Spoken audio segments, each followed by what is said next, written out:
حضرت ابی وائل رضی اللہ تعالیٰ عنہ سے روایت ہے کہ ایک مکاتب یعنی وہ غلام جس کو مالک نے کہا ہو کہ اتنے پیسے دے دو تو تم آزاد ہو، یہ حضرت علی کرم اللہ وجہ کے پاس آیا۔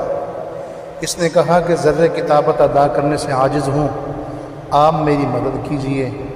آپ نے فرمایا میں تم کو وہ دعائیہ کلمات نہ بتا دوں جو مجھے رسول اللہ صلی اللہ علیہ وآلہ وسلم نے تعلیم فرمائے تھے؟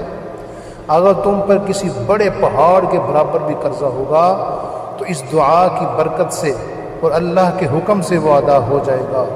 وہ یہ دعا ہے اللہم اکفنی بحلالک عن حرامک واغننی بفضلک عمن سواک۔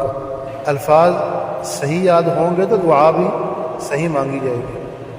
اللہم اکفنی بحلالک عن حرامک واغننی بفضلک عمن سواک۔ اس کا ترجمہ یہ ہے اے میرے اللہ مجھے حلال طریقے سے اتنی روزی دے جو میرے لیے کافی ہو اور حرام کی ضرورت نہ ہو، اور اپنے فضل و کرم سے مجھے اپنے ماں سوا سے بے نیاز کر دے۔